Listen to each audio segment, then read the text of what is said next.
Out சைடில் இறங்குற அளவுக்கு இங்கே மூவ்மெண்ட் இல்லை உங்களுக்கு.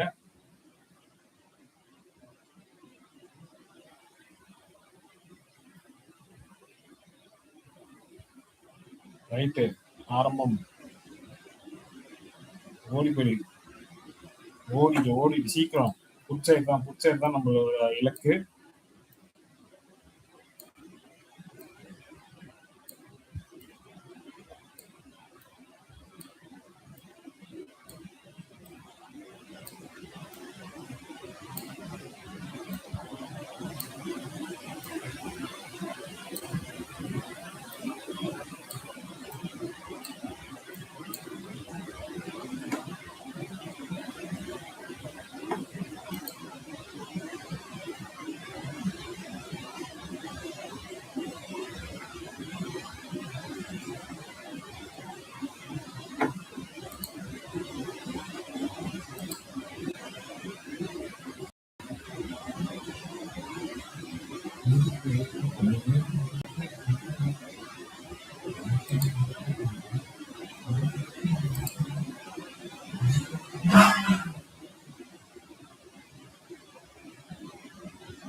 இரநூத்தி 40 உடச்சதுன்னா உங்களுக்கு ஸ்ட்ராங்கா கீழே போடுவான், அது மட்டும் கன்ஃபார்ம்.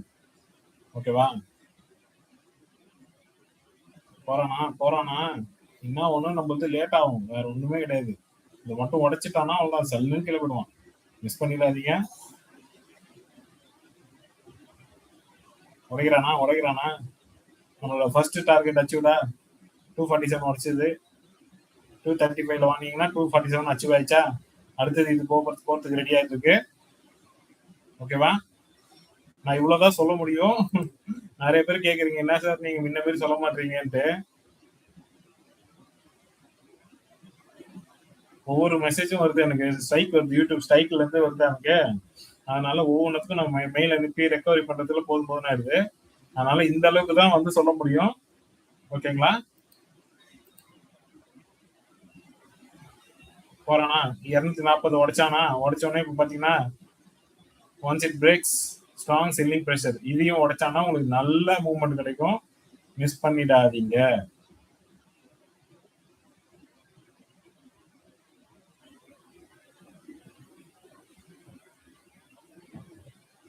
மேக்ஸிமம் 10 பாயிண்ட் வந்ததுன்னா க்ளோஸ் பண்ணிட்டு ரீஎன்ட்ரி கூட பண்ணிக்கலாம். சரிங்களா? நீங்க வந்து ஃபுல்லா ஒரு மார்க் பண்ணிட்டாருன்ட்டு அது வரைக்கும் உட்காரக்கூடாது. ஏன்னா நிஃப்டி வந்து ஒரு அந்த அளவுக்கு மூவ்மெண்ட் இருக்காது. சென்செக்ஸ் அந்த நேரம் நம்ம எடுத்தோன்னா 50 பாயிண்ட் சல்லுன்னு கொடுத்துரும். புரியுதுங்களா? இதை உடைச்சான், இப்ப வந்து இதை நோக்கி செல்கிறான் பார்ப்போம். ஏன்னா டேட்டா வந்து கிளியரா சொல்லுது, அதாவது கீழே போறேன் அப்படின்னு சொல்லுது. எதுக்கு நம்ம போய் கால் சேர் போய் தள்ளி விட்டுக்கிட்டு? பாயிண்ட்ஸ் வரதான் செய்யும், அது வந்து குயிக் ஸ்கேல்பிங் எடுத்துட்டு போயிட்டே இருக்கணும். ஓகேவா? போ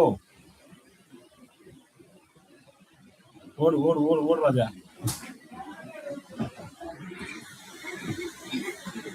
யூடியூப் லைவ்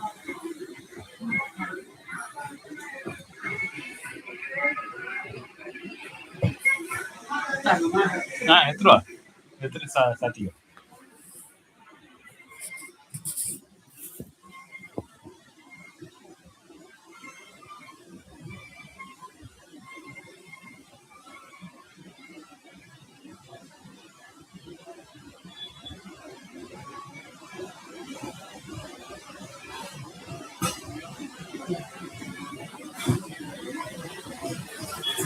பார்த்து மேலே ஊத்துறாரு.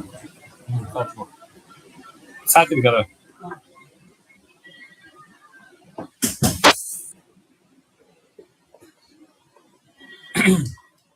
ஏன்னா ஸ்ட்ராங்கா நமக்கு வந்து கீழே போறதுக்கு உண்டான வாய்ப்பு தான் இருக்கு. அப்படிங்கிற போது நம்ம வந்து வேஸ்ட் பண்ணக்கூடாது.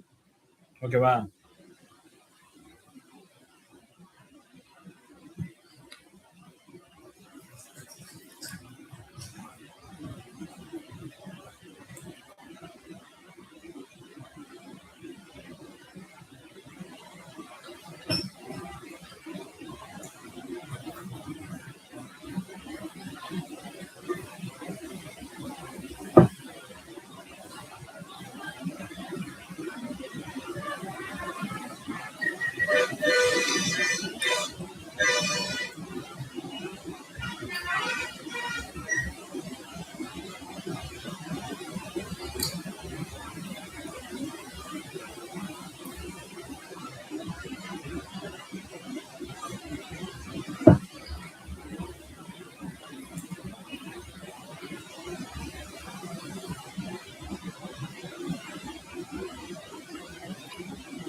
போறானா 256 ரெண்டாவது இது தொட்டானா இப்ப 266 நோக்கி செல்கிறது.